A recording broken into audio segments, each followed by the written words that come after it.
नमस्कार, मैंने आप देख रहे हैं BTV बिहार। जी हाँ, आपको पता है कि पूरे बिहार में बाढ़ जो है कि काफ़ी कोहराम मचा चुका है और उस बाढ़ के कोहराम में कई सारे एरिया के लोग को जो है कि जीवन अस्त व्यस्त हो चुका है। वो अस्त व्यस्त जीवन को देखते हुए बहुत सारे समाजसेवी लोग जो है, समाजसेवी संगठन के लोग जो है, अब लोगों को सहयोग में अपना हाथ बढ़ाने लगे हैं, लगातार वहाँ पर जाने लगे हैं, लोग को सेवा में लगे हुए हैं और लगातार प्रयास कर रहे हैं कि वहाँ के लोगों का जो जीवन अस्त व्यस्त है उसको कुछ न कुछ सहयोग मिलता रहे और उस पर प्रयास कर रहे हैं। लोग वहाँ पे पहुँच रहे हैं। देखने को मिला है कि जो बहुत सारे समाजसेवी जगह पे पहुँचे हैं, खाना पानी या जो भी सूखा आहार का जो है कि वहाँ पे भरपाई करवाए हैं, वहाँ पे सहयोग करने के लिए तैयार है। आज हमारे साथ हैं अंगिनगर विधानसभा के वर्तमान विधायक मिश्री लाल जी। इनसे भी चर्चा करेंगे, बाढ़ को लेकर और बाढ़ पीड़ितों की स्थिति को लेकर जानने का प्रयास करेंगे कि ये इन लोगों का क्या प्रयास रहा है वहाँ। तो आइए इनसे बात करते हैं। सबसे पहले तो सर स्वागत है आपको BTV बिहार। मैं अलीनगर विधानसभा क्षेत्र से MLA हूँ और मेरे विधानसभा क्षेत्र में भेड़िया राही, तारडी प्रखंड का, घनश्यामपुर का बाउर और कनकी मुखरी और दोहथा, यही बाढ़ से मुख्य रूप से प्रभावित हुआ है। असमा मुख्य रूप से यही प्रभावित हुआ है। जहाँ तक प्रभावित इलाके का सवाल है तो राहत का कार्य युद्ध स्तर पर वहाँ चल रहा है सर। लेकिन देखने को ये मिल रहा है कि जो बाढ़ को आज करीब करीब एक सप्ताह प्लस हो गई है। बाढ़ आया हुआ, कोसी का बांध टूटा हुआ एक सप्ताह प्लस हो गई है, मतलब सप्ताह से 10 दिन लगभग हो गया है। इस बीच में आपको उस क्षेत्र में कभी नहीं देखा गया। लोगों के द्वारा चर्चा हो रही है कि जो आपके एरिया में जहाँ पे भी बाढ़ आया है तो वर्तमान विधायक, क्षेत्रीय विधायक अभी तक नहीं है। क्या कहना चाहेंगे इस पर? लोगों के मन में ख्याल सवाल आ रही है, बहुत से ज़्यादा सवाल भी उठ रहा है। आपका क्या प्रयास रहा है वहाँ के बाढ़ पीड़ितों के? मैं बता रहा हूँ, जो अलीनगर विधानसभा के जिन पॉइंट पर मैंने नाम बताया, वहाँ मतलब मैंने DM से, जिला आपदा पदाधिकारी से, CO से, BDO से, सबसे वार्ता करके जितना भी सामग्री की आवश्यकता थी, मैंने किचन की व्यवस्था करवाया, खाना शुरू करवाया, मैंने पन्नी शुरू करवाया, मैंने सर्वे करवाया है, सारे जगह नाव की व्यवस्था करवाया है।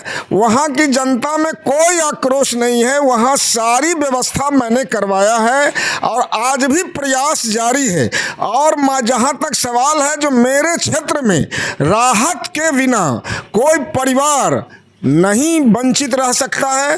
सारे लोगों के बीच में राहत की सामग्री गई है, पन्नी गई है, कोई मतलब खुले आकाश के नीचे नहीं है। और एक बात सरकार भी संकल्पित है, जो बाढ़ पीड़ितों को दाना का अभाव नहीं होगा, दाना, दवा और पानी के बिना किसी को मरने नहीं दिया जाएगा। सर, सरकार के द्वारा एक मुहिम चलाया जा रहा है कि 7-7 हज़ार रुपया हर एक अकाउंट में अनाउंस किए हैं बिहार सरकार, और बताया ये भी किया कि लगभग कुछ लाखों लोगों के अकाउंट में 7-7 हज़ार रुपया जो है कि भेजा गया। क्या लग रहा है कितना % ये जो है कि सफल हो पाएगा? मतलब पहले भी राहत का सामग्री अब हैंड टू हैंड नहीं मिलते हैं। सरकार पहले से तैयार रहती है सर्वे करा के, और जो परिवार पीड़ित है, जो नहीं पीड़ित है, मतलब सारे लोगों की सूची बनी रहती है। अब एक पंचायत में 20 वार्ड है और कोई एक वार्ड में बाढ़ आई तो सरकार सीधे बटन दबाकर उसके खाते में, एक वार्ड में जो बाढ़ पीड़ित है उसी को पैसा जा रहा है। तो आज मतलब पैसा, जहां दरभंगा जिला में बाढ़ आई है वहां काम शुरू हो गया है और मेरे भी क्षेत्र में सूची तैयार है। कुछ ही दिनों में उसके खाते में भी पैसे जाएंगे। वो 7 हज़ार की राशि जो दी जा रही है वो पैसे जाएंगे। उतना ही नहीं, फसल क्षति की भी मांग हम लोगों ने किया है। जिन किसानों का फसल क्षति हो गया है उस किसान को भी फसल क्षति का मुआवजा भी उन्हें मिलना चाहिए। सर, आज पप्पू यादव प्रेस कॉन्फ्रेंस किए थे। ये 7-7 हज़ार रुपये जो सरकार के द्वारा अकाउंट में भेजा जा रहा है उस पर सवाल खड़ा किया है कि कितना % ये सक्सेस हो सकता है और कैसे इसका पुष्टि हो सकता है कि सही महीने में उस व्यक्ति के अकाउंट में पहुंचा कि नहीं। इस पर क्या कहना चाहिए? अब एक बात, मैं पप्पू जी की बात मैं नहीं करूंगा, लेकिन मुझे जो जीवन का अनुभव है, सीधा उसके खाते में पैसा जाता है, कहीं इधर से नहीं। 5% 10% जो मतलब पैसे हैं दूसरे तरफ डाइवर्ट हो जाता है।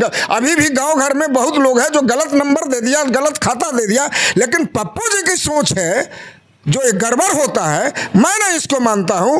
खाते में पैसा देना बहुत ज़्यादा हद तक सही कदम है सरकार का और सही काम है। अच्छा, एक चीज़ और देखा गया कि जो बाढ़ आई, भुबोंग में बांध टूटा, दरभंगा के कई सारे क्षेत्र जो है उस एरिया के कई सारे प्रखंड जलमग्न हो गए, उधर के रहने वाले लोगों का जीवन अस्त व्यस्त हो गया। लेकिन वर्तमान सांसद जो है भुबोंग जमालपुर और किरतपुर के बीच में पड़ता हुआ स्थान भुबोंग, वहाँ पे बांध टूटा कोसी का, और उससे जो है कि वो एरिया जो है जलमग्न हो गई। लेकिन लगातार देखा गया कि एक सप्ताह तक वर्तमान सांसद लोगों से काफ़ी दूर रहा। क्या कहना चाहेंगे इस पर? जिसको लोगों ने उम्मीद से जिताया, उसको पार्लियामेंट का सदस्य बनाया और वो काफ़ी दूर रहे थे। अब एक चीज़ मैं बता रहा हूँ, मैं दरभंगा जिला का 2 बार MLC रहा हूँ। 12 सालों तक वो कोसी के इलाके को पूरी तरह से जानता हूँ। कोसी के इलाके को भी जैसे कमला के इलाके के तटबंध को मजबूत किया गया है, सरकार को चाहिए जो कोसी के भी दोनों तटबंध को मजबूत करे, और मतलब ताकि वहाँ का जो तटबंध है वो मतलब नेपाल से जो 56 भमरा में पानी छोड़ा गया है उस भार को सहन कर सकते, ये मतलब स्थिति वहाँ मजबूत करना चाहिए। और जहाँ तक लोगों को परेशानी का सवाल है तो 2 तरह से हमारे यहाँ मतलब राहत का सामग्री चलता है, राहत चलता है। एक चलता है जो फिजिकली उपस्थित होके हम लोग जाके उसको देखें और उसको बंटवारें, और एक होता है बाबा धाम में पूजा करके भी वहाँ कामना करे जो इन लोगों को राहत चलवाइए। तो हमारे MP साहब कामर लेके बैद्यनाथ धाम में पूजा कर रहे हैं, जो हमारे यहाँ का जो पब्लिक है जो बाढ़ आवे भी तो डूबे नहीं, बांध टूटे भी तो वो परेशान नहीं हो, इसके लिए बाबा को चढ़ाना चढ़ा रहे हैं, जल चढ़ा रहे हैं, वो बैद्यनाथ धाम में है। सर, बहुत जगह देखे कि कैंप लगा दिया गया है, कागजी काम तो हो गया है। बहुत जगह देखे कि राहत कैंप लगा हुआ था, शिविर लगा हुआ था, लेकिन उस पर नहीं पोस्टर था, नहीं बैनर था, कोई तरह की मतलब किस क्वेश्चन लगाया गया है, आपदा प्रबंधक के नाम बताया गया, लेकिन उसमें नहीं बैनर था, नहीं कोई मतलब ऐसा कुछ उसका डिटेल्स नहीं दिया गया था। वहाँ पर तो कहीं ना कहीं घोटाला हो रहा है, उस पर क्या कहना चाहेंगे कि कैंप में कुछ सुविधा नहीं है, सिर्फ कैंप लगा दिया गया? देखिए, जब मतलब देश के अंदर खतरा आंतरिक और बाहरी खतरा होता है तो देश के अंदर जो पक्ष और विपक्ष है, राजनीतिक पार्टियां, सब समाप्त हो जाता है। आपने देखा होगा जी, बाढ़ के समय में कोई पीछे नहीं है। सत्ता पक्ष एक तरफ जहां काम कर रहा है वहीं विपक्ष भी काम कर रहा है। कहीं कोई बैनर लगा के करा रहा है, कहीं कोई बैनर नहीं लगा के करा रहा है, लेकिन सबका काम है जो पीड़ित के बीच में राहत पहुंचाना। इस फेरा में हम लोगों को नहीं पड़ना चाहिए जो कौन लूट रहा है, लूटने की बात नहीं है। अगर आप भोज करते हैं तो भोज में कुछ ना कुछ चावल गिरते ही हैं, अब उसको बर्बादी कहिएगा सो बात नहीं है। राहत की सामग्री बैनर लगा के और बिना बैनर का अगर कोई आदमी बांट रहा है तो वो बधाई के पात्र है, उसका हिसाब किताब बाढ़ के बाद हो सकता है। लेकिन अभी पक्ष विपक्ष दोनों सारी चीजों को भूलकर इस बाढ़ राहत के कार्यों में लगे हुए हैं। सर, आप पक्ष विपक्ष की बात करते हैं, तेजस्वी यादव अभी तक नहीं पहुंचे कोसी एरिया में। अब एक बात समझिए, मैं तो साधारण आदमी हूं, मैं किसी के बारे में नहीं, हमको दरभंगा जिला के बारे में पूछिएगा तो बताएंगे।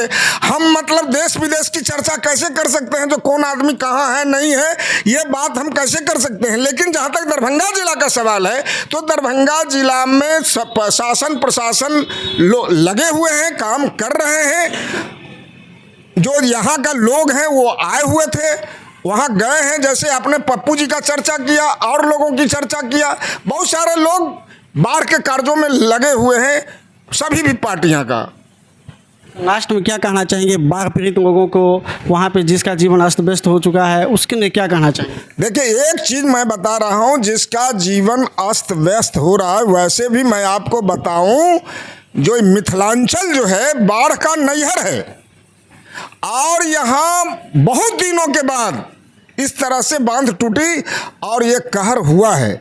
बाढ़ में जब बांध टूटी है लोग परेशान हुए हैं, ये क्षणिक है। 1 सप्ताह 10 दिन के अंदर सारे लोग अपने आप को उस स्थिति में आ जाएंगे जिस स्थिति में पहले थे। पूरी राहत की काम चल रहा है, उसके लिए जितने भी साधन शक्ति है वो किया जा रहा है। हम सरकार से मांग करेंगे जो बाढ़ की अस्थायी निदान भी होना चाहिए, बाढ़ का अस्थायी निदान हो। ये बहुत दिनों से मामला चल रहा है, लगता था जो बाढ़ समाप्त हो गया, लेकिन बाढ़ समाप्त नहीं होगा। भारत सरकार और बिहार सरकार डबल इंजन की जो सरकार है उससे मैं मांग करूंगा जो नेपाल सरकार से बात कर और बाढ़ का अस्थायी निदान हो। हमारा जो मिथिलांचल है, हमारा जो बिहार है, उसमें बाढ़ के कहर से हम लोगों को परेशानी नहीं हो, उससे मुक्त हो, ये काम सबसे पहला सरकार को करना चाहिए। सर एक चीज़ और मन में ख्याल आई, एक प्रश्न और आती है। आज अभी पप्पू यादव के बारे में हमने कुछ चर्चा किया आपके साथ। आज प्रेस कॉन्फ्रेंस में उन्होंने एक बात और रखी है, उसमें आप अपना सहमति कितना जताना चाहेंगे? प्रश्न ये रखे हैं कि जो कोसी एरिया में गरीब लोग रहते हैं, बैंक से लोन लेके या जहाँ से भी हो लोन लेके कर्ज लेके जो है कि काम करते हैं, तो उन्होंने सरकार से इस बातों को रखे हैं कि उसको लोन माफ़ कर दिया जाए। इस पर आप कितना सहमति देना? लोन उसका माफ़ होना चाहिए, लोन ही नहीं माफ़ होना चाहिए। मिथिलांचल का बाढ़ से प्रभावित इलाका जो है उसका मालगुजारी माफ़ होना चाहिए, बिजली बिल माफ़ होना चाहिए, सारी जो ऋण है उसको माफ़ करना चाहिए। बैंक ऋण में मतलब सिर्फ उसी इलाके का नहीं, कृषि लोन से लेके और सारे ऋण जो मिथिलांचल का है वो माफ़ हो जाना चाहिए। और कम से कम 5 एकड़ तक जो किसान है उसका मालगुजारी निश्चित रूप से माफ़ हो जाना चाहिए। जी, तो सुन रहे हैं वर्तमान विधायक अलीनगर विधानसभा के मिश्रीलाल यादव जी। इनका जो है कि कहना है कि जो भी लोग उस एरिया में रह रहे हैं, जो बाढ़ से काफ़ी प्रभावित हुए हैं, जिसका जीवन अस्त व्यस्त हो चुका है, उसका जीवन काफ़ी जो है कि अभी बहुत पीछे चल गया है। इसको देखते हुए इन्होंने कहा कि जो बैंक ऋण है या जो भी है, बिजली का ऋण है या मालगुजारी है, सब माफ़ होना चाहिए।